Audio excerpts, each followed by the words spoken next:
Well, it looks like we've got people from core now, so I'll get the meeting started. Um, okay, I didn't have a whole lot of updated or new PRs this week, but that's okay. We're still in the kind of final stages of Quincy here. So um, the the only new one that I saw specifically regarding performance was Gabby's PR. This came out of some testing that I'll talk about a little bit below or later in the discussion topics. Um, but this is to fix an issue with the no column B code where it was defaulting to use the bitmap allocator in certain circumstances. So that hopefully I'll be testing that pretty quickly here to see if it helps resolve the performance regression that we're seeing. There are two updated PRs, just some updates on this tracer code. I don't remember that it was anything real major, just more discussion going on there. And then this MDS PR from Patrick. I think there was a little bit more discussion also going on with that PR. Or actually, perhaps not. Now that I look at this, I think that maybe it was supposed to move down to the no movement. So, in any event, not a whole lot there. Everything else that I looked through, I didn't see updates for. If I missed anything, let me know. I've got kind of a head cold right now, so I'm a little out of it. Any updates I missed for anyone? All right, well then we've got a couple of different discussion topics to cover, so they'll be good. All right, first topic, Quincy large right performance regression. We've been doing performance tests on Quincy versus Pacific to make sure that everything looks good for the release. And in aging tests, we saw that we were seeing a large regression over time with large writes when interspersed with 4K random writes. So basically, this test is 10 iterations of large 4 megabyte writes, 5 minutes, and then 5 minutes of 4KB random writes, and then doing that 10 times over and over again. You can see in the first link that we've got in the Etherpad, I'll put that in the chat window as well for folks here, that it's pretty obvious, the regression there. That took a little bit of work to narrow it down to no column B, but we're pretty sure that's what it is now. So hopefully Gabby's PR will resolve it, but if not, then we'll have to make a decision about whether or not to how to proceed, if we want to try to get no column B fixed quick before we release, or if we disable it for the first release and then fix it later in a follow-up, or re-enable it later in a follow-up release. Let's see. So one offshoot of that testing that was kind of interesting is I went back and actually looked through both Pacific and Quincy at different allocator implementations, doing the same kind of aging stress test, and it's in that same document in another tab. But I've put the link directly to the tab in the chat window too, if folks are interested. There's a really big variability in the kind of aging performance that we see in this kind of hypothetical aging test with the different allocator implementations. I found it really interesting. Can you explain letters P and Q? Pacific and Quincy. Oh, I'm stupid. Thank you. No. I worried that it would be that case, but I didn't want to take up too much space by putting the whole word in. So I should probably document that somewhere in here. But Adam, stupid is reserved for the allocator name, allocator type. Sorry, what was that, Igor? Stupid Oh, is a reserved That is a good joke. Yes, exactly. We can never change it. It always has to be named that, right? The funny thing though is that the stupid alligator's not doing terribly in these tests. It's actually performing fairly well. And I will say though that this is only a 3.2% fill of the disks. My intention, if I had time, was to go back and do the same iteration of tests with much fuller drives, but I haven't been able to do that yet. I've been just too busy trying to get this other testing done. But it is kind of interesting that Stupid is doing pretty good in these. Um, Having said that, I mean the hybrid allocator back in Pacific at the very least it was quite good, right? The Mark, may I ask a question regarding Pacific version, minor version? Is it master or .7? This is .7. Then I have a comment about that. It looks like Pacific.7 and prior versions, they lack at least one, they lack actually a set of fixes for AVL and hybrid allocator. And I could see a pretty significant performance drop with this version and Pacific and hybrid allocator when the disk is highly fragmented.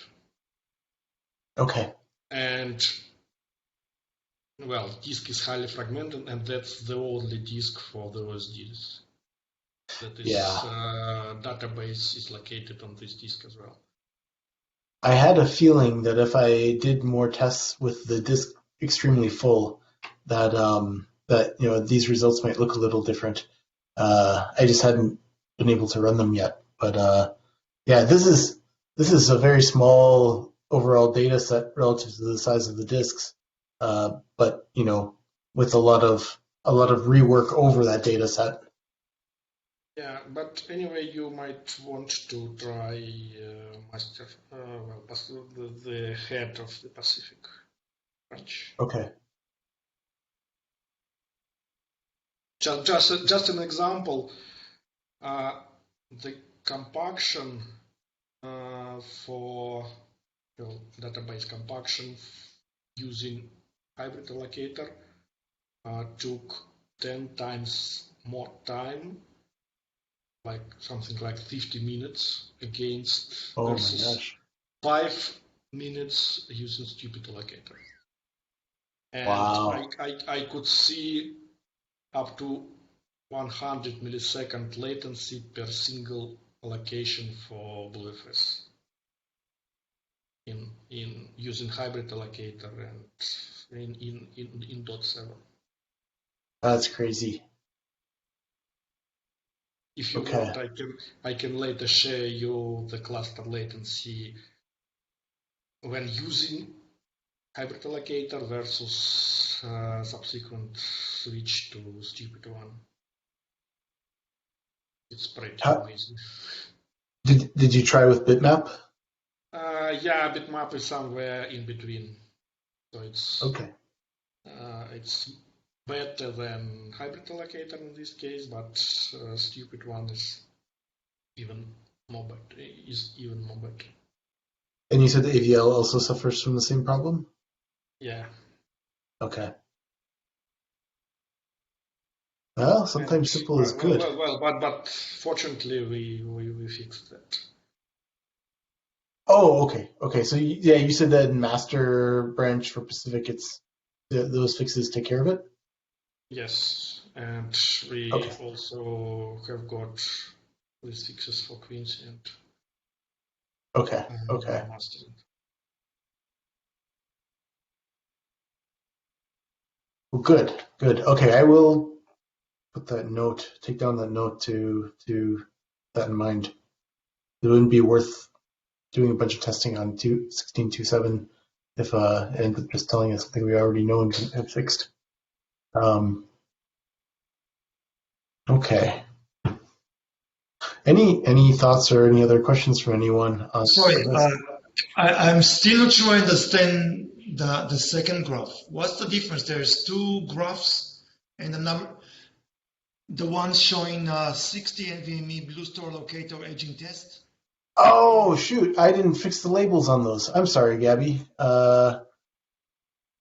It's supposed to be 4KB, and I just didn't get the title and the labels fixed. I apologize. Okay. There we go. That now it should hopefully be more clear what's going on. Okay, and then another question. When you tested with column B and no column B, how did you change the setting? Did you use the same code level? Yes, I literally just turned off the Blue Store allocation from file setting. Yeah, okay. Okay. So yeah, exact same code. Both are 1710. Exact So same it's test. master code or Quincy code? This is Quincy code, 1710. Okay. Just be aware that in Quincy there is, when you do expand device, before there is one PR missing, which should get today or tomorrow, but there is one PR missing. So if you do expand device, you would get an assert when no column B is disabled. Okay. I assume you didn't do any device expand. That's why you didn't see this problem. Yep. So, Gabby, you were explaining what your PR does in stand up a little bit. Do you want to continue that and explain? Yeah. So just a quick explanation. The way no column B is keeping the knowledge if we are writing to disk, if we keep using RocksDB or if we don't, is by overloading the free list manager.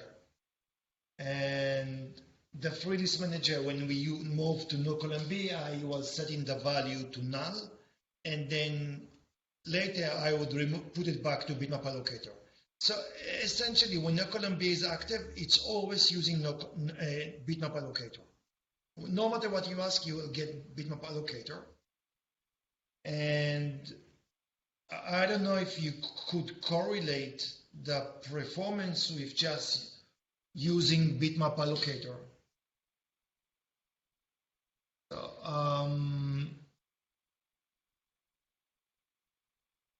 If without the new PR, which I just made and I sent to you, when you use no column B, you always get bitmap allocator. You cannot use anything else. So I don't know how come we are seeing different numbers here.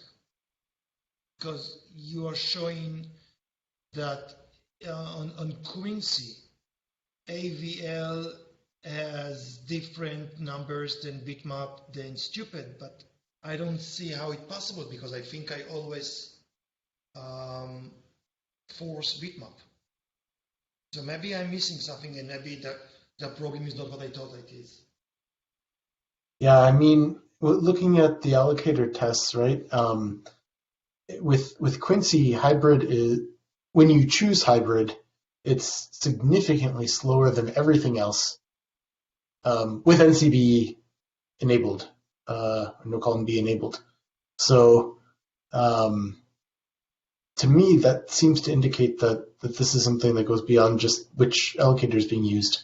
But we can try the. Just one idea. Just realized. So, as far as I understand,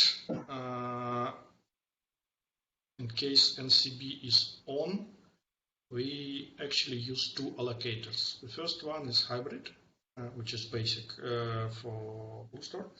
And the second one is bitmap, which is just tracking free space for CB. Is it correct, Gabi? Or it's just a single allocator which you dump on shutdown?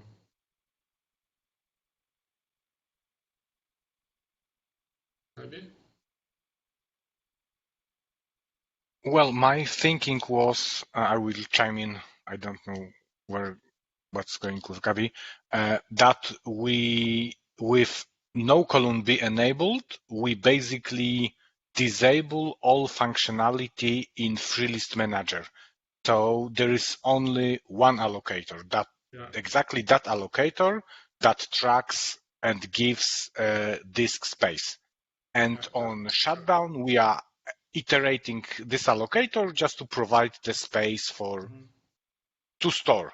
That's my thinking. That's why I explain I don't really follow the PR that was proposed. That I did not want it to basically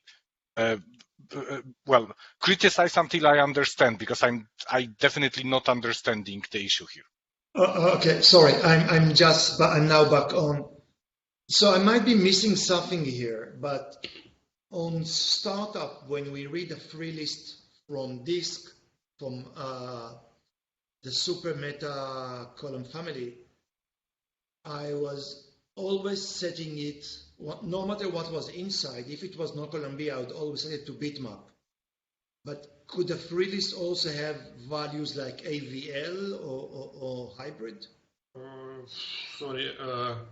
So there is a major allocator for BlueStore. It is configured the BlueStore allocator parameter. So you are not touching that, as far as I remember.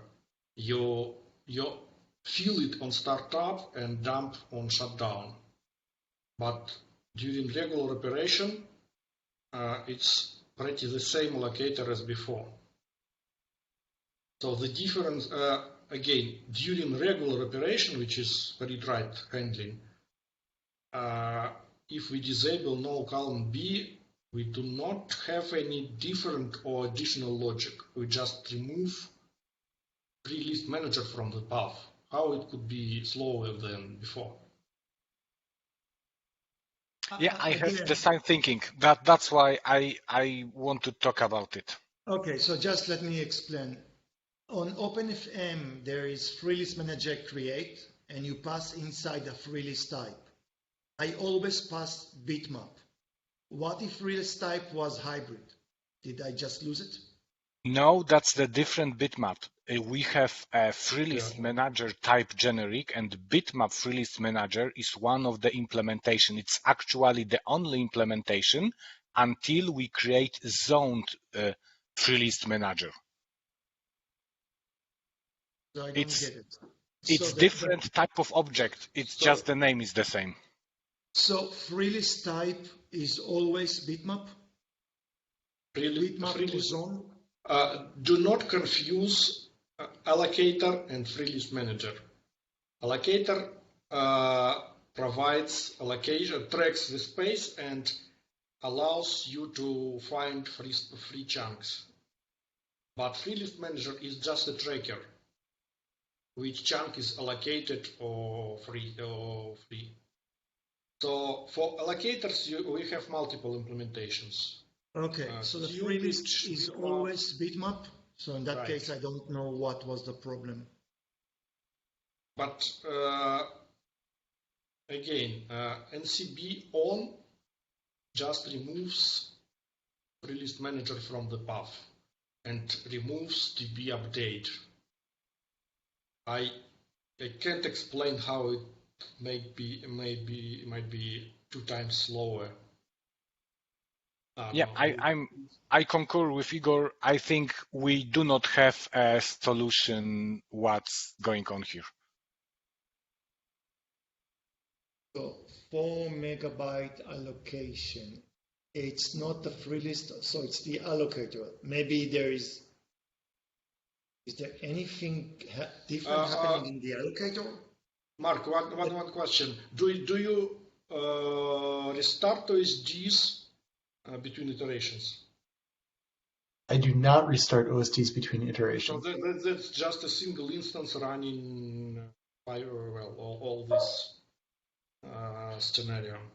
So. Yep, exactly. It's just doing a set of large writes and then a set of small writes and then a set of large writes and then a set of small writes, and it does that 10 times.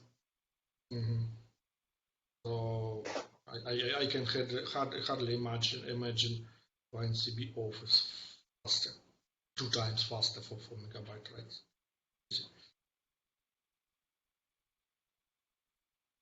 Yeah, actually, I also have no explanation because even if the bitmap allocator is wrong, how could it make such a huge difference in performance?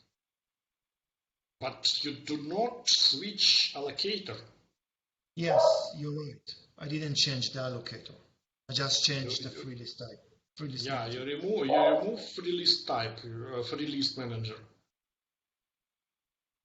Or, well, you remove it or you have a different instance to track the free space? No, I don't remove it. It's just that it exists, but it doesn't do anything. Okay. So when you call into allocate, it's just skipping some work. Yeah, makes sense. So Gabby, the plan I had before you had your PR out was to go back and rerun the tests, but then start investigating the behavior of the OSD and the Blue Store while it's happening. Maybe I'll revert back to that plan if we don't think that your PR necessarily will fix it. What do you think? I don't know. How long would it take you to run the test? These tests take about 2 hours to run, so just compile and I had to modify your PR a little bit to get it to apply to Quincy.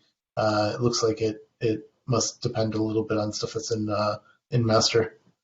But yeah, there is. It depends on a PR which was a merge on master last night, and it's going to Quincy only tomorrow. okay, that's fine. I can just apply that one as well. Let me see what we do with the null manager with the free list. There is set and there is. So the free list manager we use is usually bitmap. Yeah, it's the primary one, so zoned, it's just an experimental feature for... So I'm skipping the work on allocate and release. If you look inside bitmap free list manager, when the call to allocate and release, I'm basically doing nothing.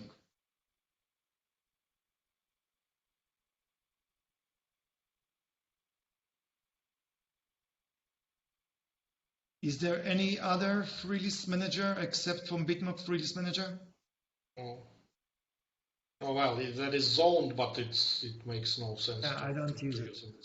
So the only change I made to this file is, I mean, it's a huge change. Allocate and release become no op.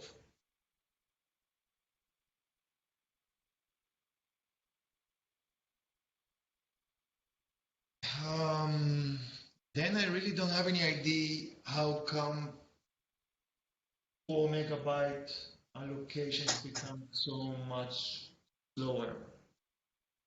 Do we know where we spend the time? Are we doing more disk write, more CPU, more latency? Gabby, that's what I was going to do today is look at that until you had your PR come out. That was the next step. Those results I just got last night right before bed. Well, Mark, So, I can offer my help today to keep digging it, but for now, I don't have anything. I don't think we should continue talking about it. There is something.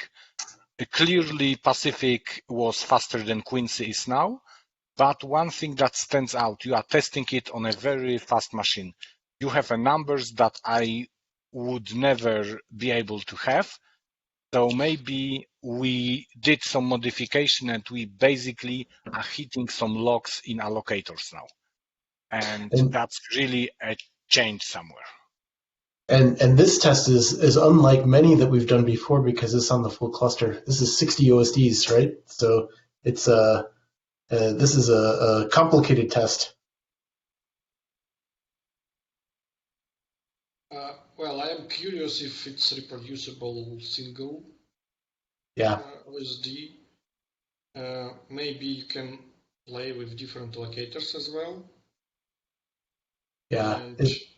And I'm not sure about Quincy, but Master has got an allocator histogram port which shows how fragmented allocation results were. Maybe it makes sense to compare these two cases. Maybe somehow NCB impacts the results of the allocator, how fragmented they are. And I recall some reports that, again, on highly fragmented disk, even as all-flash setup, the performance might drop. Probably large amount of disk writes, physical disk writes, might still impact the performance. Maybe that's the case here as well. And actually, I am for a while I'm dreaming about some performance counters to track allocator tough latencies. Couple of performance counter to track how long, in average, were allocation and how long were the releases.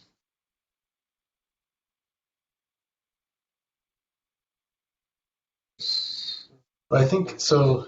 Yeah, I think my plan of action right now is I'll try Gabby's PR just to see what happens. It shouldn't be that bad to just run through a test with it, and then after that, assuming that it hasn't fixed everything, I'll go through and I think I will just run a quick test, seeing if I can investigate what's happening inside the OSD in the test that I actually have right now. But I don't know. Maybe it would make sense to see if I can replicate it on a single OSD. We'll see. I'll decide, I guess, when I get there. But one way or another, I'll try to do both. Well, in fact, you don't need these 8 iterations. So I can see just a single, or well, at least 2 iterations is enough to see the difference. Yeah, I started out with 3. That was the first time we saw it was with 3, and that was almost by accident because when you just did 1, it wasn't consistent. Sometimes it looked fine, and sometimes it was bad. So it's well, I'm curious if there are no interleaving 4 megabyte and 4K chunks. Is it still reproducible after a while or not? So is it really this chunk size interleaving which causes that weird picture? Yeah, or just long enough writing? I don't know for sure. I crafted that benchmark because I have another set of benchmarks that's just kind of a standard set that iterates over a couple of different test types. So random reads, random writes at different I/O sizes, and that was where it was first showing up. So I figured that this was probably a smaller set of tests I could do that would make it show up, and it very much did. So I haven't tried it with just doing a very long period of sequential large writes. And by the way, these are random writes, right? Yes, in both cases. Although for 4 megabyte, it's taking up the whole block size, so the behavior I don't think would probably be very different than sequential 4 megabyte writes. Maybe it would be, but I don't think so.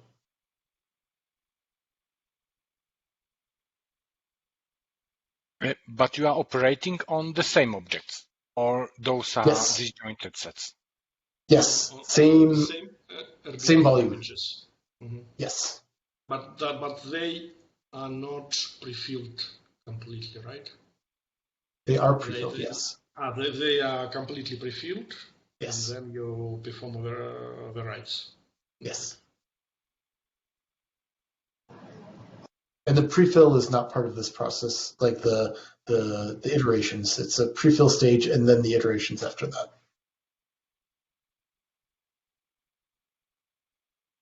And the prefill is done with 4 megabyte writes as well.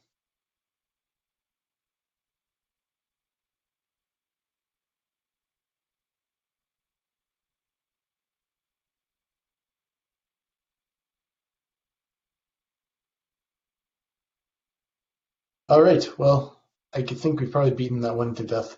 I'll keep working on it. Igor and Adam and Gabby, I'll keep you guys in the loop and let you know what I see. All right. Thank you. Yeah, let's move on then. Okay. Gabby and Adam, since you're both here, do you guys want to talk a little bit about your idea for PG log optimization? So it's still not fully baked. So, and we do wish to get more ideas from everybody which is more familiar with the code. But there's two parts. There's the PG log and the PG info. The PG info, it's the easier of the two.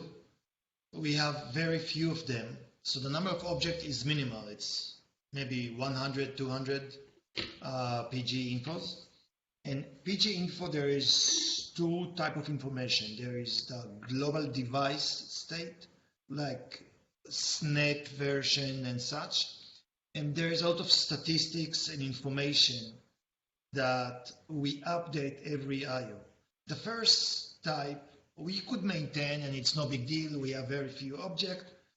We probably could just throw them in a default as they are. I think they are already, but if not, we can throw them in a default column family, very few objects, and they are relatively big, but they don't update frequently. You don't do snapshot every 5 seconds. But the second part, which is statistics that we update per I/O, and this thing should probably be modified. The cost of executing a full RocksDB update on every I/O is very expensive. The PG info is a relatively big object, and when you try to push it to RocksDB, you need to serialize all the fields. So everything have to be copied and merged and encoded, decoded, and such. And all we get from this is just some kind of information that we have anyway, and we don't really need to make persistent because that information is part of the global state. So what we could do instead is make the PG info, just keep the big object, the big state object, like snap, but update should be kept in memory. When we do shutdown, we should stage them to file, like we do with the allocation map, restore them from file. And if we had a disaster, we are already iterating over all the object node. So while iterating, we could accumulate all the static information that the PG info is holding, like how many object node you got, how many shards, how many blobs, how much allocated space, how much in memory space. All this kind of information could be rebuilt on the fly. And recovering the allocation map is adding significant amount of time. This thing, I think, is going to add maybe 1 second to the whole process because we anyway iterate over the object, so you just need to aggregate information. I think that should be first targeted project, and I would really appreciate if anybody with PG info knowledge can come and tell me if there is any stat that we update per I/O which should not be updated. That we must do, and they don't think we can recover this from the object. Josh mentioned today that we already have some kind of a scrub task which can rebuild the object, the PG info state. So again, if this scrub really does a good job, it means that the state could be recreated from anything else, from everything that we have in the system, and we should not be paying per I/O update. So that's the first step. Does that make sense? Reaction? Yeah, for me it makes sense, but yeah, for as much as I understand PG log. Sam, you are the expert on this issue. We really need your input here. What do we miss? I was going to wait until you got to the PG log part. Okay. As far as I recall, the only bits that matter in the info are the last update of the stats. You're right, we could rebuild the stats from the store, but their primary value has been the ability to cross-check them against the contents of the store. That's how we catch most bugs in Blue Store and or the OSD. Sorry, you've been cut off, at least on my side. I don't know if everybody else. There are two obvious pieces of information that get updated on every IO. There's the last update field in the info, which obviously we can rebuild if we have a way of rebuilding the PG log. The other piece, the stats, is indeed duplicative of the contents of the store, but that's been a feature, not a bug in the past, as it has allowed us to detect a lot of bugs. So you think there is one part of the update that we do need to maintain, or we could go without it? I said there are two things, obviously, that we update on every IO. Last update, which we can reconstruct if we have a way of reconstructing the PG log, as it's simply the last version of the log. The other is the soft stat information. You're right, it's duplicative of the contents of Blue Store. It's just that the fact that it's duplicative has allowed us to detect bugs in the past. And so, okay, so there is the stat, which we all agreed could be reconstructed, and then you say there is the last update, which is more critical. Can we, let's assume that PGLog is going to stay. The opposite. Can we push that thing on the PGLog? Wait, is it, let me switch mics, maybe this mic is best.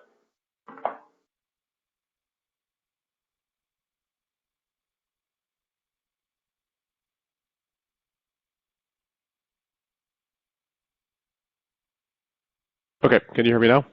Yeah, that's much clearer, Sam. Sorry, the worst mic.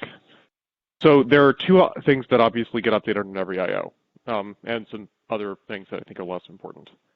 There's the last update field, which is basically just the version at the end of the log. So obviously, whatever your strategy for the log is would also apply to that. So we'll ignore it for now. The other piece is the stats, which I think is what you're really talking about. Yes. And yes, we certainly can reconstruct that from Blue Store. It's by design duplicative. The thing is, it's also a good way to catch bugs. Yes, but the cost is high. Yeah, is it though? So you mentioned a few things. One is that we can't afford to do a RocksDB commit on every IO. I claim that that can't be true. We are going to do a RocksDB commit on every IO. Period. Right? Sorry, when you say RocksDB commit, do you mean RocksDB of PG info commit or other commit? Period. A commit sorry, in general. The object node are So always what you're going actually to be referring committed. to is encoding cost, yes? Sorry, no, but I'm just saying two things. I'm saying object node, there is no way around it. They're going to be always committed to RocksDB. But do we need to commit PG info after every IO? I know that. I'm saying that the premise here is that it is catastrophically expensive to write the stats down. So my pushback is the stats are useful and I would like to write them down. Is it really that expensive? And if it is, why? I'm saying keep them in memory. That's perfectly fine. No, the value of the stats is that we can use them, is that they're durable and we can compare them to what's in Blue Store. If we don't write them down, then every time we restart the OSD, they are no longer useful. Sorry, they are identical to what's in Blue Store. You probably missed the first sentence I said. The idea is that everything would be stored in a graceful shutdown. We would store everything. Yeah, I don't care about the graceful shutdown case. So we're not going to lose anything. Only disaster. The only case that we're going to lose it is disaster. Yeah, like any common power failure. It happens all the time. Yes, power failure. So yes. I don't care about the graceful shutdown case. As far as I'm concerned, that's an optimization. Sam, what I really don't want personally are tombstones. I want to avoid deletes. That's really what, for me, the first I big one understand. is. So the other half of this is that Blue Store isn't the only object store. The current commit, like the code in the OSD that currently governs this stuff, is now on its second object store, and it will soon be on its third. So I understand that Blue Store has some problems with this, and I want to explore why that is and whether we can fix that specifically. Because it is not obvious to me that it should be very expensive to write down a small amount of metadata. I don't think it is, Sam. I think it's the tombstone accumulation that's the real nasty problem that we but deal with. PG info don't have, no, that's, we confuse two things. PG info don't Yes. have the tombstones. Yes, I agree, Gabby, but I don't think this problem is necessarily the big problem, I guess is what I'm saying. I'm not saying that's the problem, but I'm saying it's a problem, and I think we should address the problem one by one. I should probably come back to you with numbers like we did before and try to remove the PG info from the right path and see what kind of performance increase or decrease we get. I'm expecting to see some benefit. And my take on this is that there are two things. The biggest one is, actually, I don't know if it's the biggest, but one big one is encoding the object is it's a CPU intensive operation, and it also consume memory operations. The second one is RockDB update operation. It's also expensive. I mean, that thing depends on how many objects you got in the main table. The more object you got, the more operation you have to do. But it's really, at the moment, everything is speculative, but we can just run the test, disable PG log info, and see what kind of change. So bluntly, on a normal OSD, there are about 100 PGs. If we can't efficiently update 100 very small bits of metadata, I believe the PG stat structure runs in the hundreds of bytes, then we have a problem. But they are not standing alone in their own column family. I think they are using. But we're discussing marginal costs. If the problem is that the column family is large, then that's a problem. Then we need to address that, right? But the column family, I think they don't have their own standalone column. I think they share the PG log or the default. Which one they go to? In other words, I suspect this is a red herring, and the real discussion here is the PG log. And sorry, I don't think so, because even remember with the allocation map, in theory, there is not much cost in storing the allocation map. But no, it's completely different. They're not related at all. We're overwriting the same key repeatedly for PG infos, and there are only 100 of them. Any well-designed key value store should keep that in its log and in memory. It should never actually make it to level 0. So if it is, something really strange is happening. That is not true for the allocation map or any other commonly updated structure of non-trivial size. So at the moment, at least, they don't have their own standalone meme table, which means that when the meme table is written down, they are written with them. Then that sounds like a problem with RocksDB. But it's something that we have at the moment. And again, the easiest things to do is let's measure the time. I mean, everything we say now is speculative, but we can just remove them and see if we get improvement. Well, sure. But I want to highlight those. This is what I say all the time. Don't look at performance. Look at behavior. Right? The reason why we see performance gains is because we have a single KV sync thread, and any CPU time savings there on something like a Chanel's gives us a win. That's why, any of this stuff kind of matters, but it's not really good enough just to look at performance wins. We want to look at behavior wins, right? Like, we can get performance wins in other ways. And to put it another way, I don't want to greatly complicate the OSD to compensate for a strange RocksDB behavior. It's genuinely useful having PG stats that are maintained independently of the contents of the store because it allows us to detect bugs. I'm willing to get rid of them if there's a good reason that they're expensive to maintain, and we expect that reason to be durable across multiple object store implementations. Does that make sense?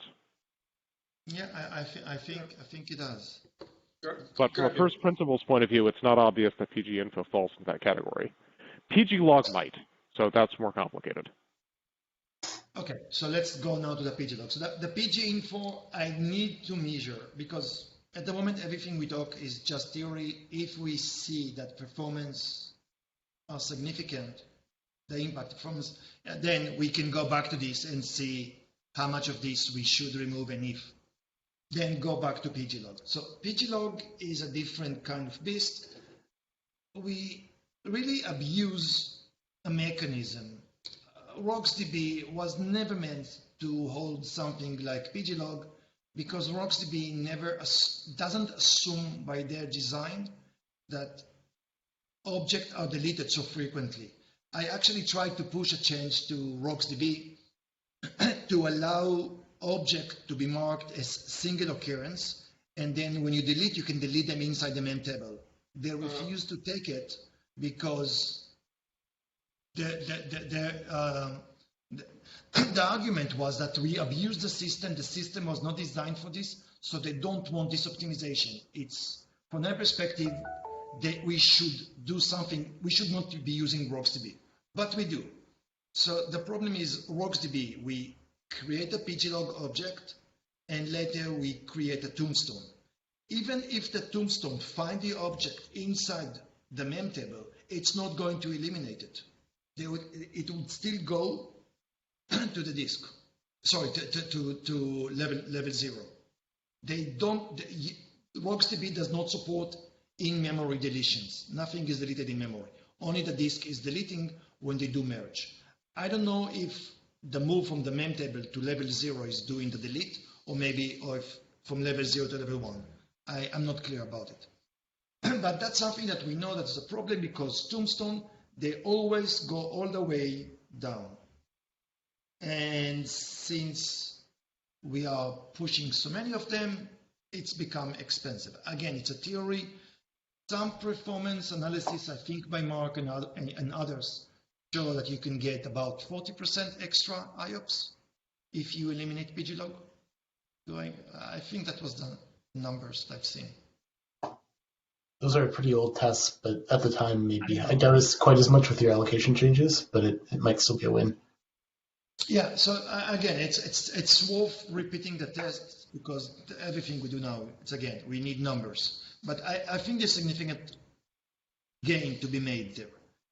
And the next thing, and that's a side effect, once we are able to get rid from pglog and pginf, mainly from pglog, not pginf for that case, then the next goal would be to shrink the mem table. I know it's not a big gain in the general purpose because the mem table aggregated size is 3 GB, but since the write-ahead log, this is something I learned yesterday, write-ahead log is limiting them to 1 GB, then effectively we only get 1 GB.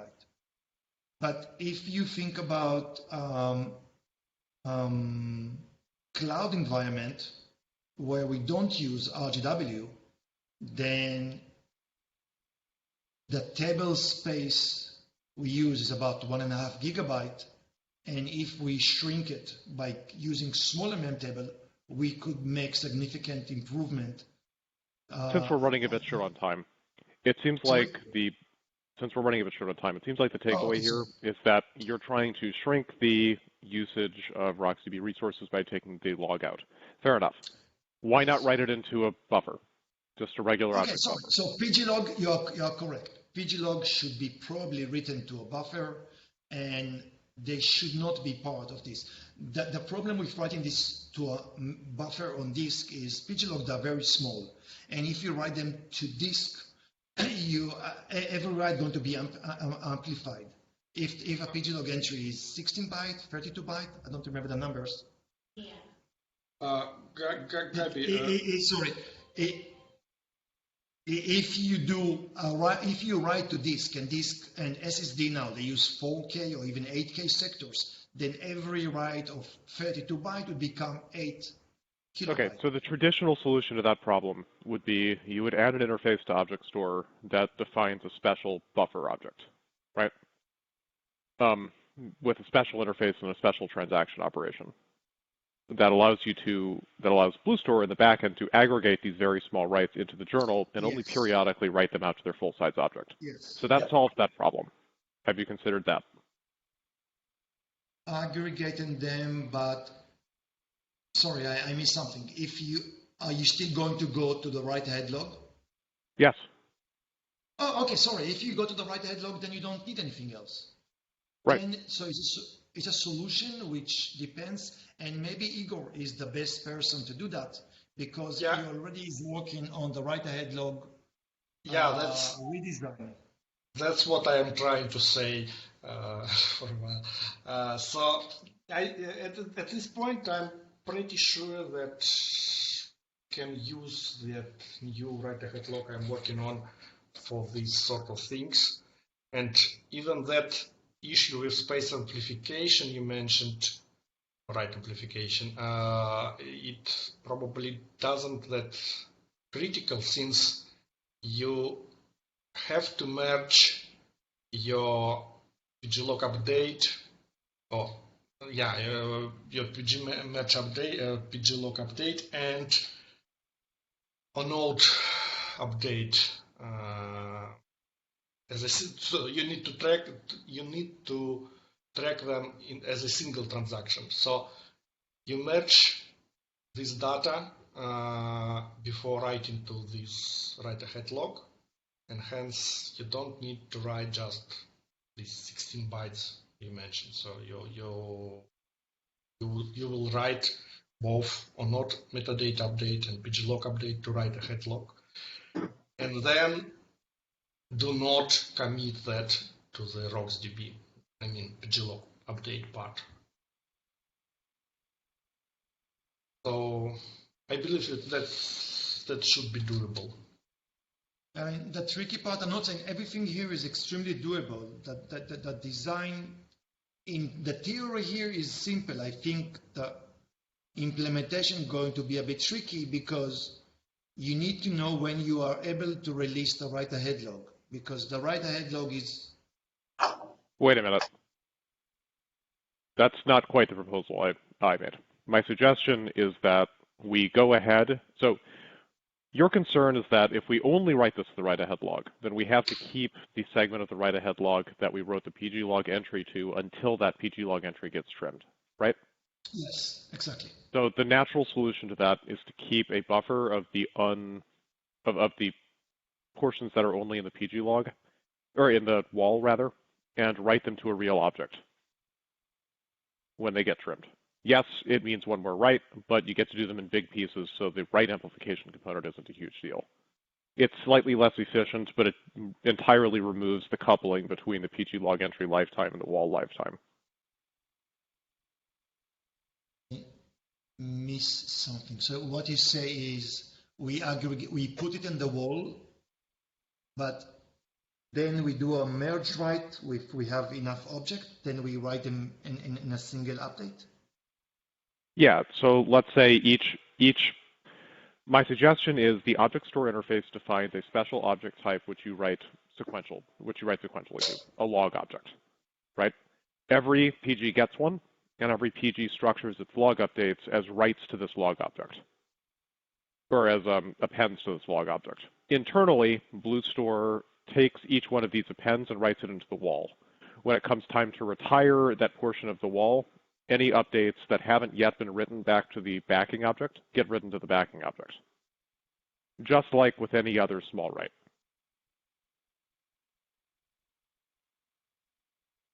So what you're saying, we could do this thing even with the existing wall. We don't even need to change the write-ahead log and take control of this. We could use RocksDB built-in write-ahead log without any modification and still do this change. As long as you have the ability to manipulate the log directly. That part I'm not sure about. Yeah. And that's the issue with the internal. You can. And I mean, other implementation would be that you maintain a counters of what's the highest version on the wall on every segment. You break don't want to do that. Segment, you keep the numbers, and then you keep a bitmap.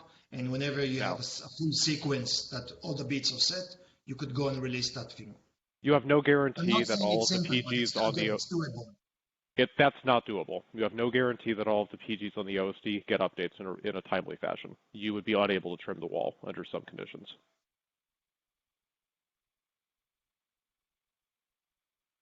The space amplification there could be really big in a pathologically bad case, but Sam, do you think it would really be like a Yes, huge. a single PG that stops getting updates would prevent you from trimming the wall. That's not a viable strategy.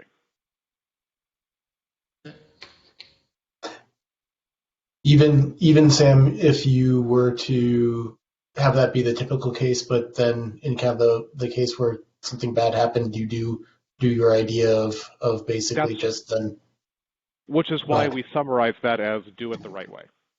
If you set up the log interface so that the trim operation is explicit through the object store, then as long as the trims and the writes happen at about the same cadence, you never actually do a write out because it stays in the wall, right? Yeah. What I'm saying is you cannot tie the wall lifetime to the OSD, to OSD behavior. You particularly cannot tie it to user behavior, which is what this would do. So you do have to do the thing where you retire wall writes to a real object. You just want to set it up so that in the common case with a high update frequency PG, you won't do it.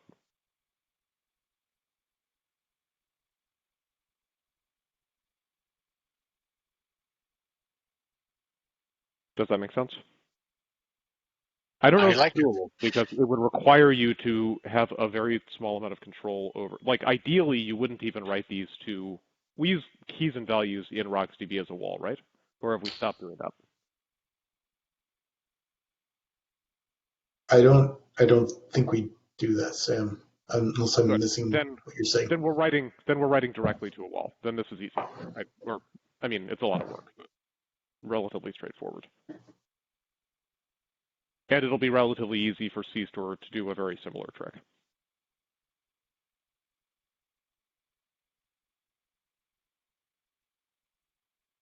And also, I think log objects are in general just a useful abstraction. I don't think this will be the last user for it. Sam, can you talk a little bit more about the ensuring that the cadence is right and making sure that in the fast case we're not ending up in the scenario where we're ending up like, passing things through? So semantically, what we're talking about is a versioned log, right? So sure. Updates to BlueStore add things to the end of the log or trim from the log or both. In memory, we keep a record of which entries are currently live for each of these objects. Remember, there are only like 100 of them, so we can afford to spend a very small amount of in-memory state on this. As long as the head and tail bounds are within the current wall, we don't need to do a write-out. It's only when we trim a wall entry that contains something in that range that we need to do a write-out. So it's not that we ensure that the cadence is correct. We simply ensure that if it is, we don't do extra work. Does that make sense? If I understood it correctly, we put everything in the wall and we will try to never commit it and we could trim it. But if we see that we need to trim the wall, but there are still objects that we didn't that we if there is a trim. log object, if there's the object that we're not allowed to trim because we still wait for them, then instead of keeping the wall long, we will just create entries in RocksDB for this object, and we could aggregate all of them and do a single commit to RocksDB with multiple objects. No, I don't think you write this to RocksDB at all. It's pointlessly expensive. You write it to the data payload of an object. Yeah. But if this thing is only applicable for cases that we cannot trim the wall because somebody is not keeping up, so only in this case we would start using RocksDB proper. But as long as... Well, I really don't think you should write these entries to RocksDB at all. Okay, so let's think of it this way. The simplest, let's say we made no modifications to the object store at all. The simplest way to do this at the OSD level would be to declare a circular buffer object of fixed size, let's say 16 megabytes each for each of the PGs. The PG info now simply remembers the head and the tail of that structure, of where we are in that buffer. We simply write to the head of the buffer and trim from the tail. From BlueStore's point of view, this simply looks like a sequence of random writes to a 16 meg object, right? Mm-hmm. And what BlueStore is going to do is it's going to write these writes into the wall, and then later it'll do a deferred write, right? At least in the most common configuration. So the problem with this approach is that we're going to want to do, we're going to end up writing out a lot of entries that don't turn out to be live. Because by the time the wall gets around to that point, we'll probably already have trimmed that PG log entry, so the write we're doing is pointless. With me so far? Does that make sense? Does to me, Sam. Yeah, it's okay. So the problem, the reason why that's happening is that BlueStore doesn't know that we trimmed the entry. It doesn't know that it's an entry at all, right? It just sees some very small write. So to fix that, we changed the object store interface to make explicit the fact that we're sending versioned updates and that we're trimming versioned updates. So now we're still semantically doing the same writes, right? We're still sending the same writes we would have sent before, but now we also send a piece of metadata that allows BlueStore to know, oh, this is version 2000, right? And we're also sending things that say, by the way, trim up to version 1797. So now when we're doing our deferred writes, we'll do two things. One, we're not going to try to do deferred writes for objects in this category until as late as possible, until we're actually trimming the entry from the wall in the first place. And two, we won't bother to do them at all if we've already trimmed the entry in question.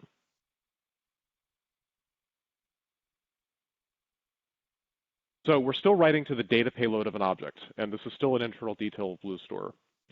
But as long as the PG, for a very quickly updated PG that updates at a cadence roughly in line or faster than the wall, you don't end up doing the writes. On restart, you simply replay the wall, you rebuild the in-memory buffer representing this object, and when the PG goes to read it, you pull it out of memory.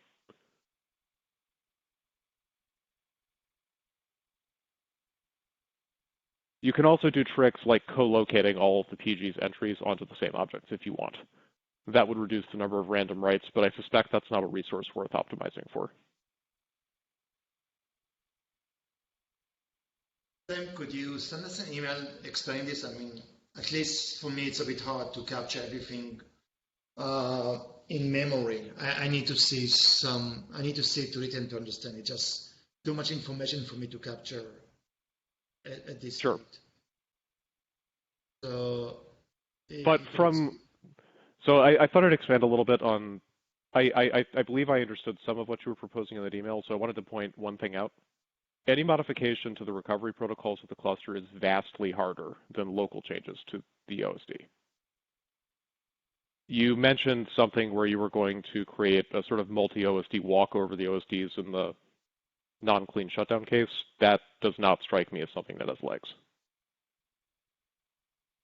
So the idea was to walk over all the objects and find, so everybody have the number of the version, and then you see how many versions you miss. If you miss that many versions, somebody need to push them for you, which in worst case, it's just a full resync. I mean, it's not going to be a full resync.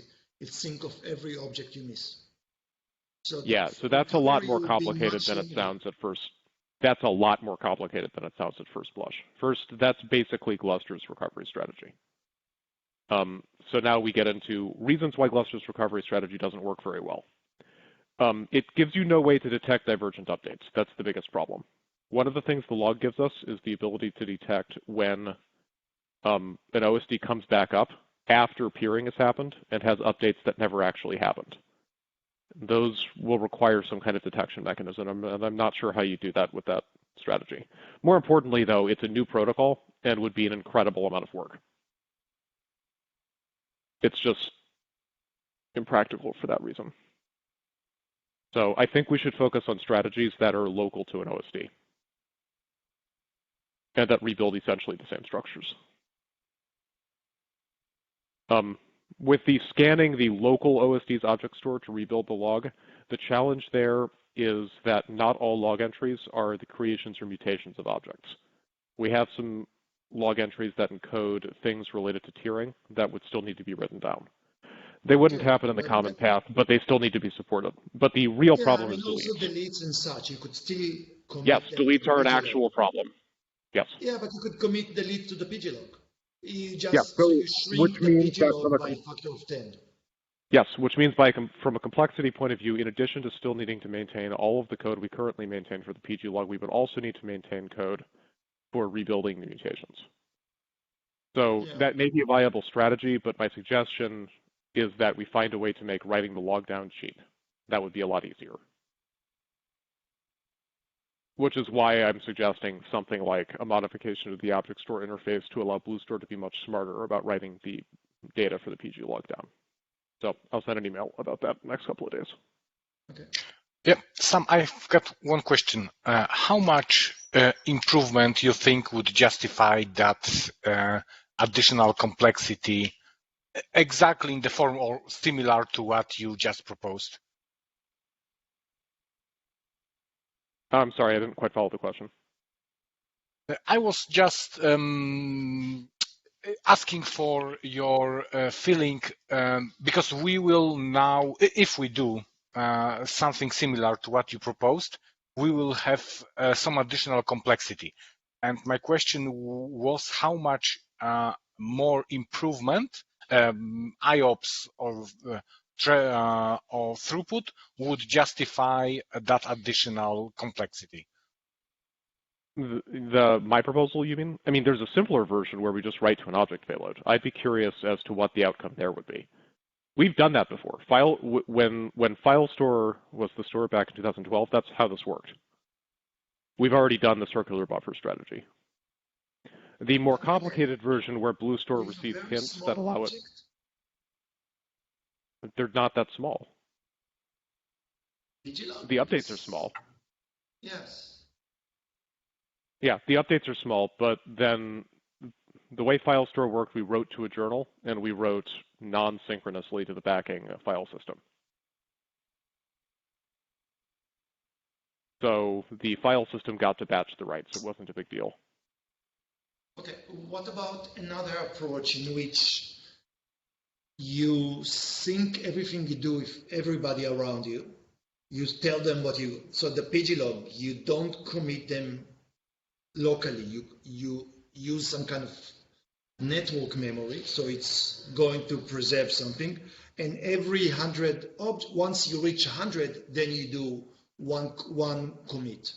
Or whatever number. So what you've done is make it possible to lose 100 updates. Yes, but then you know that you only need to scan the last 100 objects. Which means BlueStore needs a way to efficiently scan the last 100 objects. But again, the actual problem is divergent updates. And by the way, if you see anything funny happening in the system, any change, somebody going up, down, then you move to doing one object at a time. But none of that matters. The only case that matters is the dirty case. Okay, so you can possibly lose up to 100 entries, right? So for correctness, we have to be able to compensate for that. If all members, if all OSD died in the same time. It happens all the time. It's extremely common. Sure. But I'm just saying, that's the only case that we're talking about. Everything else. Yes, but I'm telling you that it's extremely common. So as a general rule, I'm going to start by reasoning about the failure case and then worry about optimizations. So reasoning about the failure case here means that all of the OSDs would have to do a scan to find the most recent update, the most recent several updates, in fact.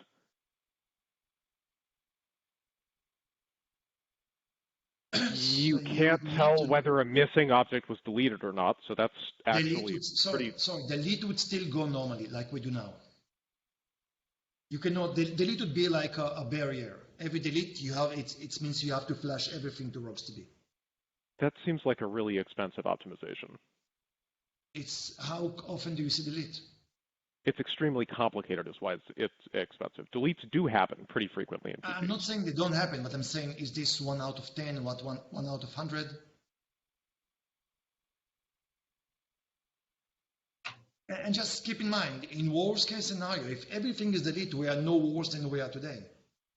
I don't think everything is deleted, but if we have Yes, we are worse off because we have a very large additional, very complicated feature that we have to maintain. That's much worse. But sorry, I'm talking about performance from a customer perspective. Since delete is not all they do, because customer doing just delete wouldn't be doing anything, wouldn't be a customer. But I'm saying I'm talking now about performance, not about code writing. So when we do delete, we will use exactly the same code that we do today. If there is no delete, then we could buffer things until we get delete. And anything else which is funny, complicated, requires special handling. Anything which requires special handling, which, by the way, when you say comment could be wait a minute. Once an hour, every 10 minutes, every 5 minutes. There's no need for a every millisecond. Even once a second, it's not very common from computer perspective. If you can do 50,000 IO per second, and you do something which you say it's very common once a second, it's still a huge optimization if everybody until now got 10x reduction. Yes, I understand that it will be faster. So let me observe that that particular proposal does not in any way require network memory. Require what, sorry? Network memory or your pure OSDs. It's irrelevant. Right. All you need to do is on startup rebuild the PG log from what's in BlueStore. Yes. Right? Yes. So that's theoretically possible. I'm not massively opposed to that strategy because it does not change recovery protocols. Once you've booted up, you have the same structures in memory that you normally have. And in that sense, it's exactly as persistent as a normal PG log commit. So the challenge here is you need to be able to communicate to BlueStore enough information to elide the object store entries that it can otherwise pick up. Or have the OSD explicitly only write down. So I'm suggesting that once we get a barrier object like delete, then everything that we have, we're going to set one transaction with everything there. So I know. Why bother? Or do you mean if we can make something better? Sure, it could be done. No, Gabby, I'm saying it's actually simpler never to put mutations into the PG log. Right?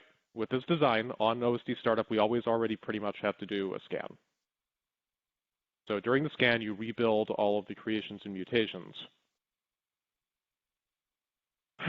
The challenge is that this actually can't give you the whole PG log. All it can give you is the most recent entry for any object. Right? So if there is an update to the object and then a delete and then another update, you need or even 3 updates to the object in a row. Yes. Right. So that's tricky because now we actually embed we embed metadata that allows recovery to only recover the mutated portions of an object, which was a pretty substantial recovery performance win, if I recall. And that information is embedded in the PG log entries and cannot be recovered from the objects. So that's a challenge. Another challenge is, again, divergent entry detection. With the PG logs the way they are, you can identify the version that diverged. So make that diverge. Can you make this thing a barrier that you have to flush you can't, because it's something. log? No. You should read the Rados paper, but no, this happens at a different point in time. A divergent entry isn't divergent until the OSDs have already lost their acting set, gone through peering, and an OSD wasn't part of that process. This happens in the future of the write. It's not a property of the write when it happens. But the other thing is of the peering. What if every peering again? Sorry, is this property of peering? If you force that peering, would flash all the PG log? I mean, no, because you've already failed to keep the information you need. That's the problem. We didn't write it down in the first place.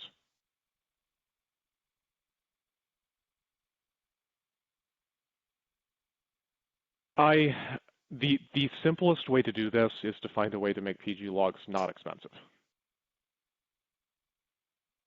Yeah, if you got opt-in, then you'd have a very inexpensive PG log.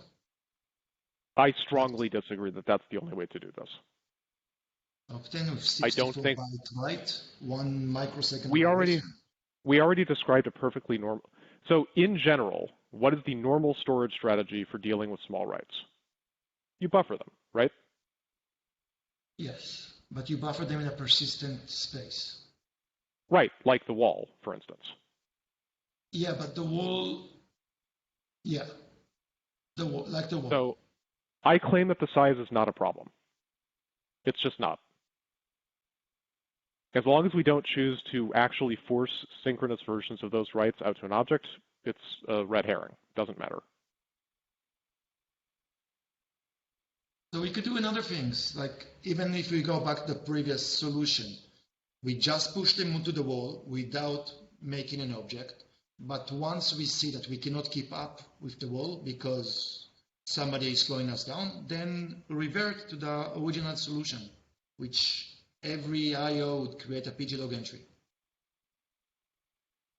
Well, I think what I'm saying is that I want to decouple the expression of what's going on from how BlueStore chooses to implement it. From the OSD's point of view, it doesn't care how the write happens. It just cares that it does, right? Yeah, it makes sense.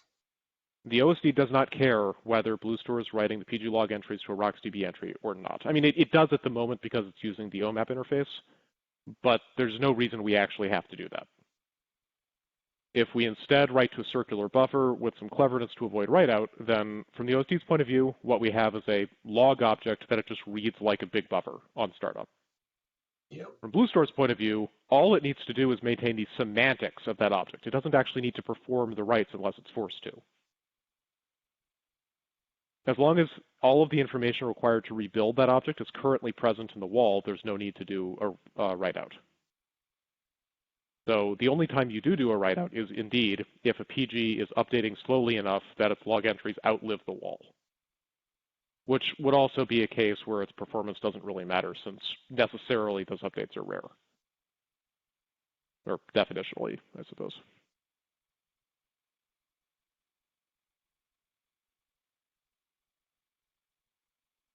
In other words, I'm proposing that the primary problem here is that RocksDB is bad at dealing with short-lived keys. So Yes. as long as we pull it out of RocksDB, we have solved the problem. But As long as we don't have the same problem, but yes. But we still need to find a location where this thing could be done. So, Right, but BlueStore already has the abilities to write to an object. That's a thing, right? Yep.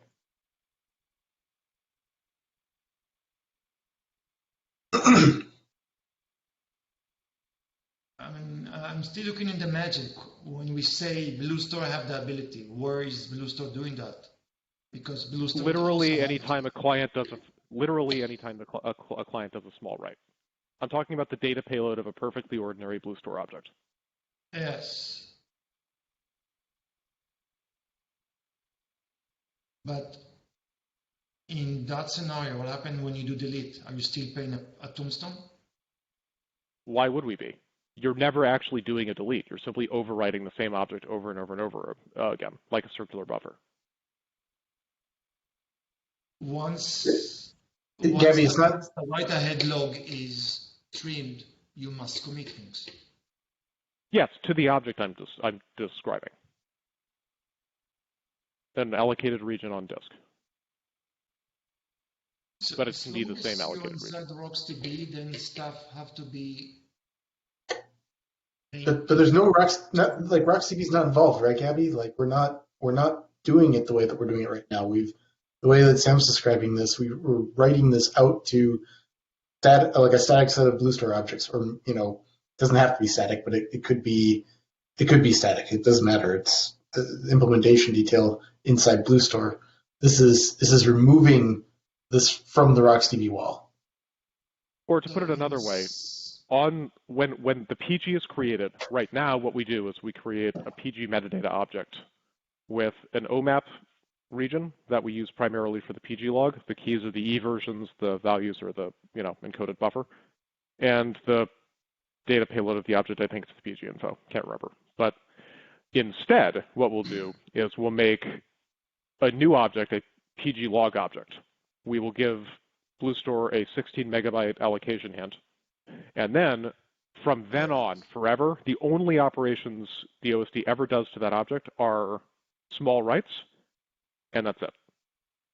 Just to make sure I understand, Sam, are you suggesting that instead of creating one object for every write, for every PG write, we create one object, we have a single object or maybe two objects for the total PG, and then we just, every new update would just be appended into the same object? So essentially, Yes, we do that's update to precisely the correct. object instead of adding a new one. Yeah, and And again, we don't trim. trimming is simply a metadata operation the OSD does. The OSD is like, okay, the tail of the object is now a different offset than what it was before. Actually, now I think I understand. Okay. Sorry, Yeah. because before I just didn't understand the object concept you described, but when it's RocksDB, BlueStore has objects. lingo, it's when it's, I was still thinking what RocksDB is going to be doing. Okay, so you have a single RocksDB object, the same way we do with PG info, and we keep appending. Eventually, it will be flashed to disk, but not no big deal because we're going to be flashing a single object instead of multiple ones. And when it's deleted, by the way, it is going to be deleted. It won't be deleted, at least not until the PG is destroyed. But the object is going to, okay, so now we need to maintain how we do, because the object is going to have pglog update, pglog delete inside the same object. When it's flashed, you're going to have, you might have uneven, so what do you call it? The number of opening bracket and closing brackets might not be the same. So you still might be owed some delete operation. I'm not following. That's not really how the pglog works at all. The pglog is simply a list of... Eventually you delete it. No. I mean, the life cycle of a pglog. You create it, you create one by one, eventually you go and you delete a bunch of them. But you trim log entries. Yes? When you say trim, you mean that it's from pglog, sorry, from RocksDB. RocksDB is going to see a delete operation. Well, not with this design, since RocksDB never saw the initial P. Yeah, RocksDB see a delete. So how would you make sure that your object will never be flashed to file? Because once they are flashed to file, then you need to close It will them. be flashed to file. That's true. But what do you mean by close? Sorry, I mean, so you have one big object. Write-ahead log is covering you from failures. Everything is in memory. You keep adding stuff to this.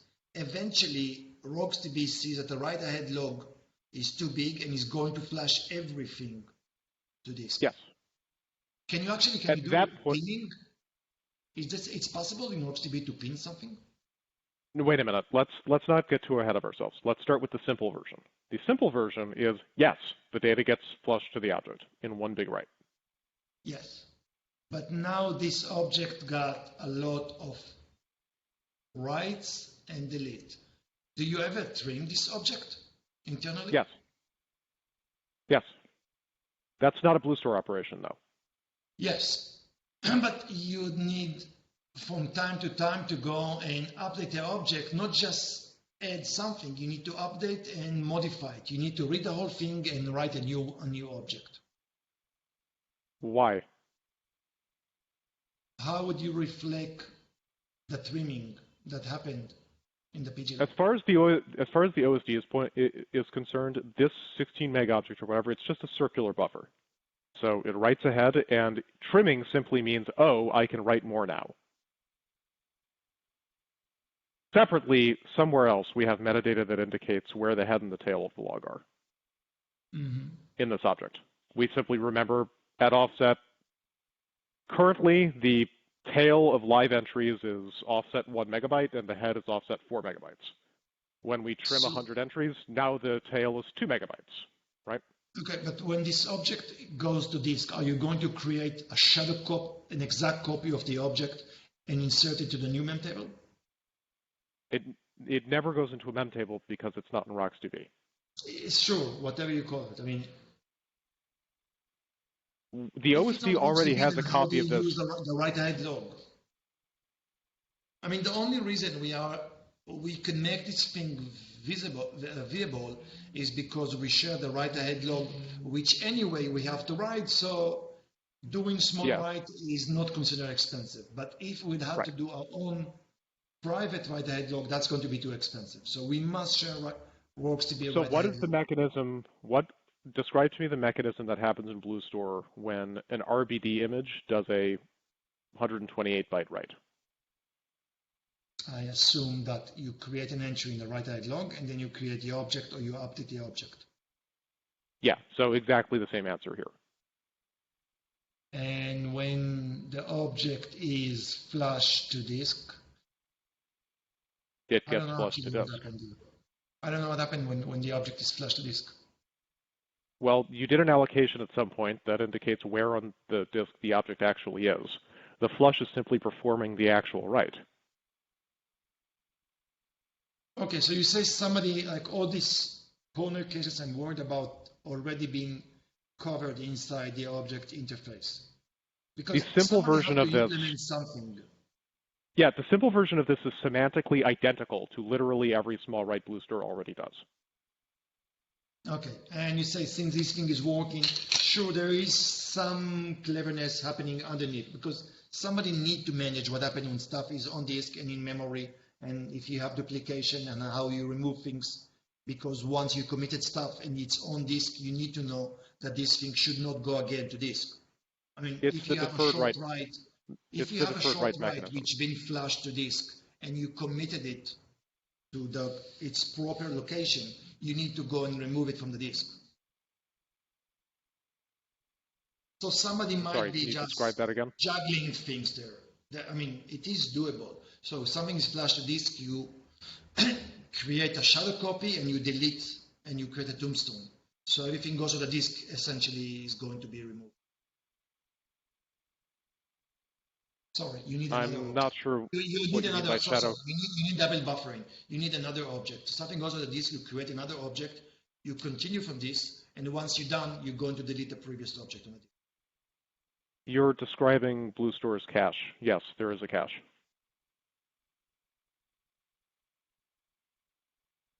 Okay, but I'm not going to go to the implementation. We assume that since the L column family is working, so we could reuse the same mechanism and see if it's working.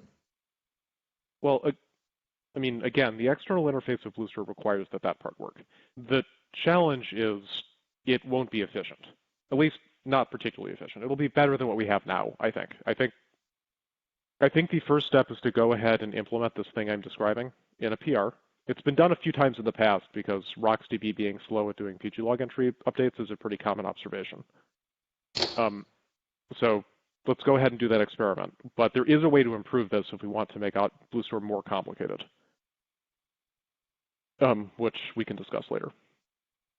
But yeah, the simple version is just building on things BlueStore already does. It would require no changes in BlueStore whatsoever. It might do write-outs in cases we don't really want it to, but it'll still be better than RocksDB.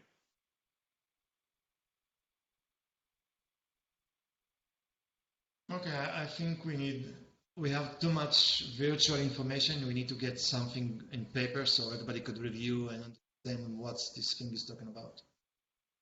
I think this meeting is grown too long. It did get pretty long. But I think I'm starting to understand where you're heading.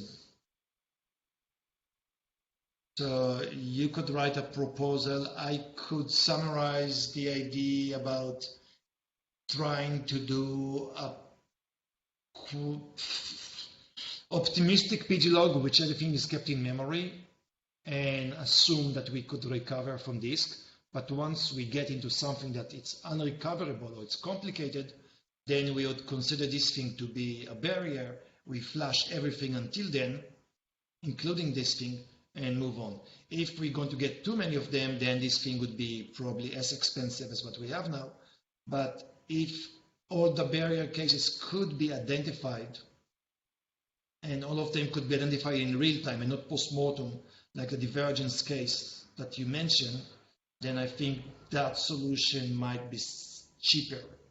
But that's depending.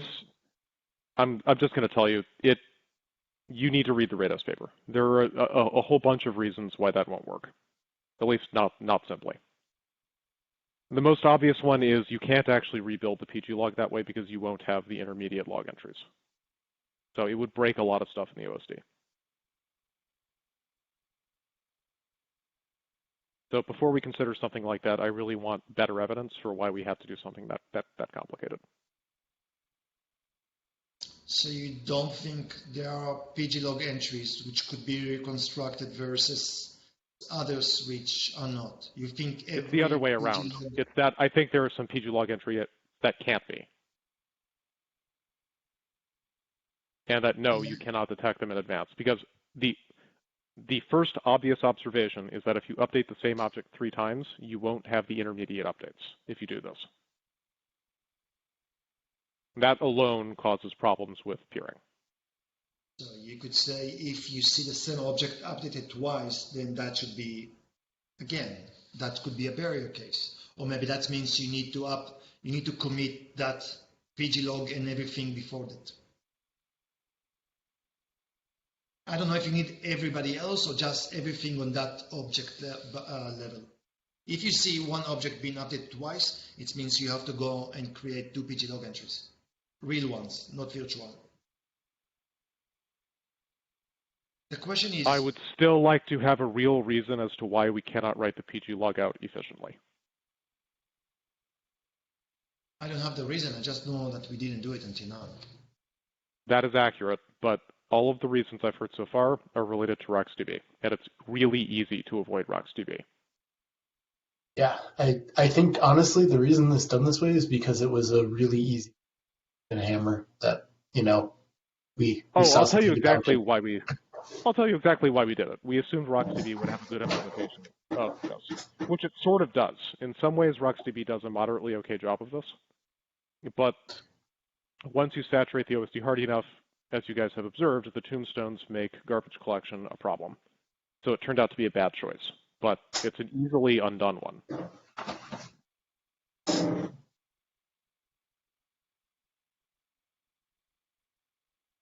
It also slightly simplified the OSD code, which was nice, but by no means necessary.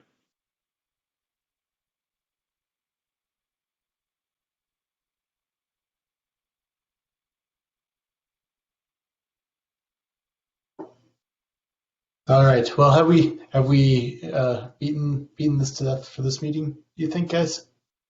Well, I would just like to have one question. Sam, do you think it will be better to modify pglog interface in OSD or make it some special case in BlueStore just to provide the PG info and pglog data exactly in the form it is now?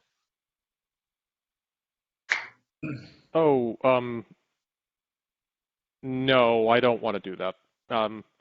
So if we do it that way, CStore has to duplicate that trick, and it seems really fragile.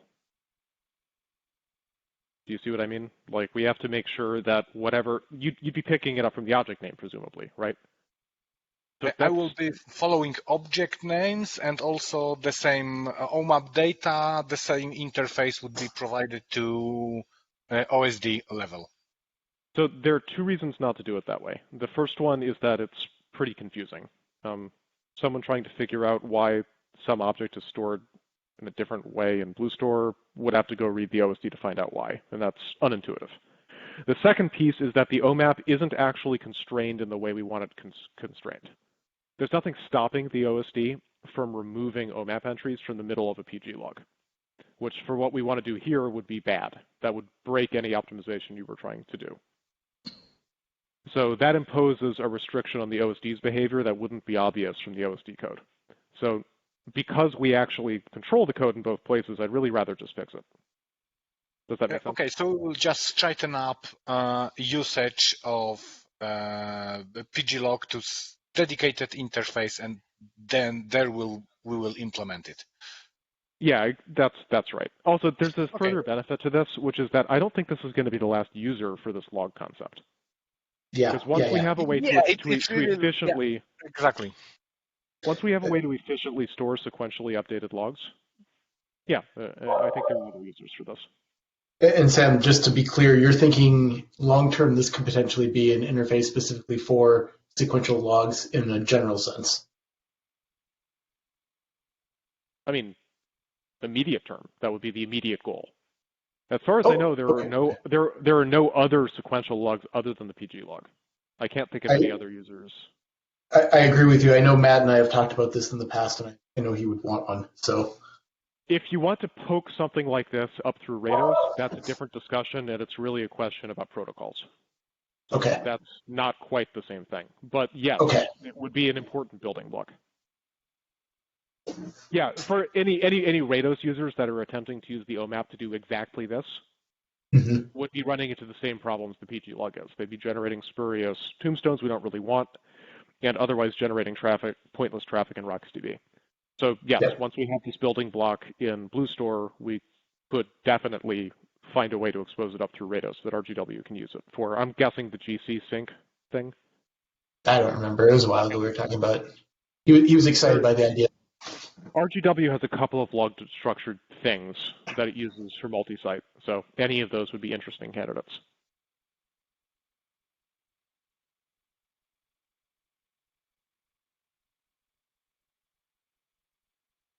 Are there any things that we should be really thinking about, Sam, as we do this or talk about this that would be important to keep in mind if we are thinking about exposing it at the Rados level? There's a simple version that shouldn't be very complicated. I'm wondering if there's a way to do better, but no, I don't think it's a big deal. Okay. Like what you have in your head right now as the way this would work in Rados, at least at an interface level, is probably correct. Okay.